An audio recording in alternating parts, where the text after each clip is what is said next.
Bonjour chers frères et sœurs en Christ, que la grâce, la paix et la miséricorde de notre Seigneur Jésus-Christ vous soient abondamment multipliées. Shalom et bienvenue dans cette nouvelle vidéo de 7 minutes de pain quotidien du 25 janvier 2026. Nous poursuivons notre lecture dans le livre des Actes des Apôtres, chapitre 10. Et nous allons lire aujourd'hui le verset 36. Donc, nous avons vu dans les vidéos précédentes que le Seigneur a dépêché l'apôtre Pierre, l'a envoyé dans la maison d'un certain Romain qui était centenier nommé Corneille. Ce Corneille lui-même ayant été dans l'intimité avec le Seigneur dans un temps de prière où le Saint-Esprit s'est révélé à lui, a déployé son ange qui est venu lui parler dans une vision clairement d'aller chercher Pierre. Pierre est donc venu et malgré qu'il était juif, il est entré dans la maison de ce Romain-là parce que le Saint-Esprit également, en tant que bon coordonnateur, bon organisateur, a préparé aussi Pierre dans son moment de prière également, et il a prévenu qu'il devait l'envoyer chez les païens et de ne pas regarder les païens comme impurs alors que Dieu les regarde comme purs.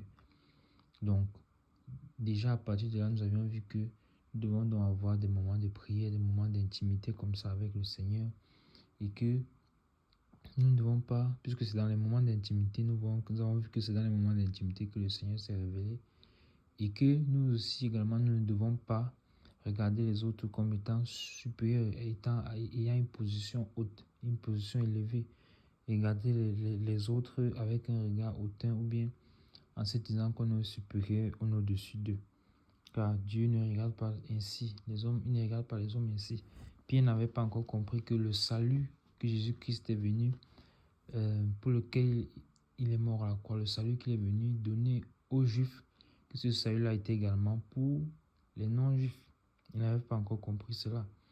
Et on ne peut pas lui en vouloir, puisque vous vous rappelez de cette histoire de la femme syrophénicienne dans le livre de Matthieu, chapitre 15, où cette femme-là a imploré la grâce du Seigneur à plusieurs reprises, et le Seigneur lui a dit qu'il est venu pour les brebis perdues de la maison d'Israël. Il n'est pas venu pour les étrangers.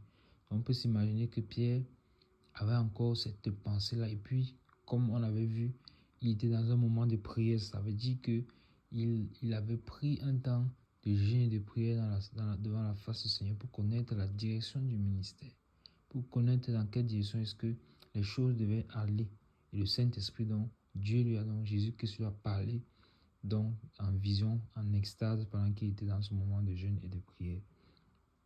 Donc Pierre est donc arrivé chez Corneille et a posé la question de savoir pourquoi est-ce que Corneille l'a fait venir.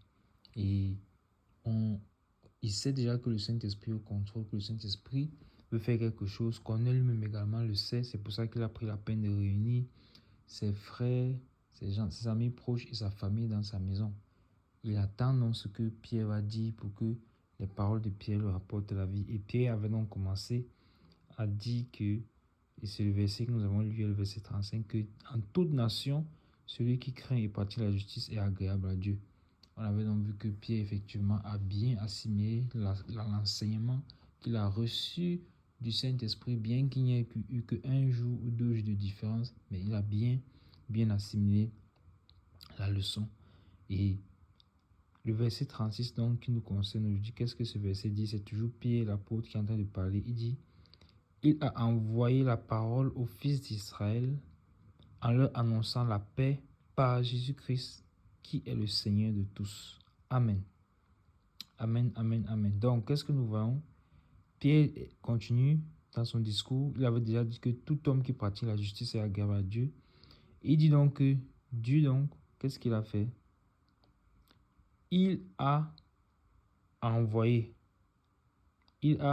la parole aux fils d'Israël. Et c'est ce que je disais tout à l'heure en parlant de la femme syrophénicienne. Elle ne fait pas partie de la promesse faite à Abraham. Elle ne fait pas partie de l'alliance.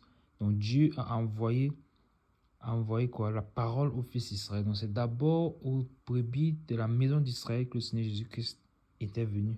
Donc il a envoyé la parole. Et qui est la parole? C'est Jésus-Christ.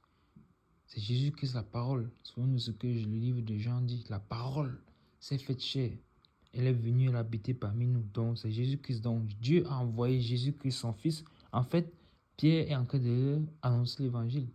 Pierre est en train de leur dire, révéler les mystères de ce qui s'est passé. Corneille a certainement une idée. Il est un centenier. Il est au courant de tout ce qui s'est passé à Jérusalem.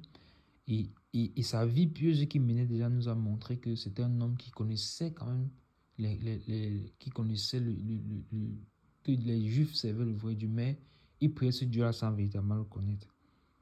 Et qu'est-ce que nous voyons donc? L'apôtre Pierre est donc de déceler le message ici en disant que Dieu a envoyé la parole, c'est-à-dire son Fils Jésus-Christ, aux enfants d'Israël. D'abord, tout comme avec l'exemple de la femme syrophénicienne. Et maintenant, il continue en disant quoi? En leur annonçant la paix par Jésus-Christ. Donc, Jésus-Christ, qui est la parole, est venu donc annoncer la paix. Il est venu annoncer la paix. Mais sauf que les Juifs ne l'ont pas reconnu. En tout cas, pas tous. Ils ne l'ont pas reconnu parce que justement, la paix que Jésus-Christ est venu annoncer, c'était la paix avec Dieu. C'est-à-dire qu'il est venu nous réconcilier avec Dieu pour que nous ne soyons plus éloignés de Dieu, pour que nous ne soyons plus contre Dieu, puisque étant dans le péché, nous sommes contre Dieu. Nous n'avons pas la paix, la véritable paix. La véritable paix, c'est quand nous sommes en Dieu. Et donc, c'est par Jésus-Christ que nous pouvons y accéder, car c'est lui qui nous donne la paix et il est la véritable paix.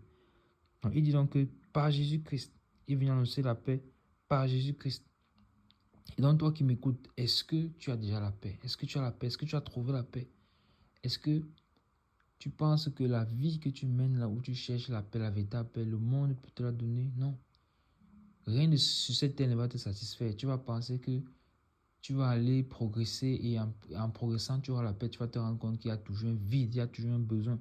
Et ce vide-là, ce besoin-là, donc, ce que je suis en train de t'annoncer, c'est que c'est Jésus-Christ. C'est Jésus-Christ, en fait, que ton âme cherche. C'est Jésus-Christ auquel ton âme soupire, mais tu ne le sais pas. Mais lui, il est donc là disponible pour toi. Il a donné sa vie à la croix il y a plus de 2000 ans pour que tu aies donc cette véritable paix. Cette véritable paix que l'apôtre Pierre est en train d'expliquer ici, là. Et comment donc faire pour avoir cette paix, la paix de Christ? Comment faire pour avoir la parole de Dieu en toi, dans ta vie? Jésus-Christ, c'est d'accepter simplement son sacrifice qu'il a payé à la croix, d'abandonner ta vie passée, de te repentir de cette vie-là, reconnaître que tu étais un pécheur et que tu marchais dans la voie qui ne plaît pas à Dieu, et tu te fais baptiser en son nom maintenant pour marcher maintenant en nouveauté de vie avec Jésus-Christ. Et donc le Saint-Esprit est là maintenant pour t'aider à marcher dans cette vie-là. Le Saint-Esprit que Dieu a promis à tous ceux qui viennent à lui. Donc, il a dit par Jésus-Christ, qui est le Seigneur de tous. Donc, vous voyez donc que la fin du verset dit quoi? Qui est le Seigneur de tous. Donc, il dit que la paix a été annoncée par Jésus-Christ, mais Jésus-Christ est le Seigneur de tous. Pourquoi il dit qu'il est le Seigneur de tous? Parce qu'il est en train de s'adresser à Corneille. Et qui est Corneille? Corneille, c'est un païen. Corneille, sa maison, ses amis, toute sa famille, les gens intimes qu'il a invités sont des païens. Donc, il dit que Jésus est le Seigneur de tous. Ça veut dire que quiconque pratique la justice lui est agréable. Donc, ce qu'il a dit au verset 35 que nous avons étudié hier, donc c'est ça qu'il redit ici d'une autre manière. C'est-à-dire que Jésus-Christ est le Seigneur de tous. Donc, en d'autres termes, Jésus-Christ est mort à la croix pour tous les hommes. Pour tous les hommes. Et maintenant, celui qui lui est agréable, alors, celui qui pratique la justice lui est agréable. Donc, il faut simplement maintenant accepter le salut que Jésus-Christ offre gratuitement. C'est cela que l'apôtre Pierre est en train d'expliquer. Il prend la peine de bien expliquer ça parce qu'il connaît son auditoire. Il sait qu'ils ne sont pas juifs, ils ne sont pas de la nation juive, ils sont des païens. Alors, il utilise un langage qui va leur permettre de bien saisir ce qu'il est en train de vouloir dire. En fait, l'apôtre Pierre est en train d'annoncer l'évangile. Il est en train d'annoncer Jésus-Christ, le témoignage vivant de Jésus-Christ. Amen. Nous nous arrêtons là pour aujourd'hui. Et par la grâce de Dieu, nous continuerons dans la prochaine vidéo. Demain avec le prochain verset. C'est vraiment intéressant encore de connaître la suite. Quelle sera la suite? C'est merveilleux ce que l'apôtre Pierre est en train de faire. Comment le Saint-Esprit est en train d'utiliser. Nous nous arrêtons donc là. Que la grâce, la paix et la miséricorde de notre Seigneur Jésus-Christ vous soit abondamment multipliée. Shalom.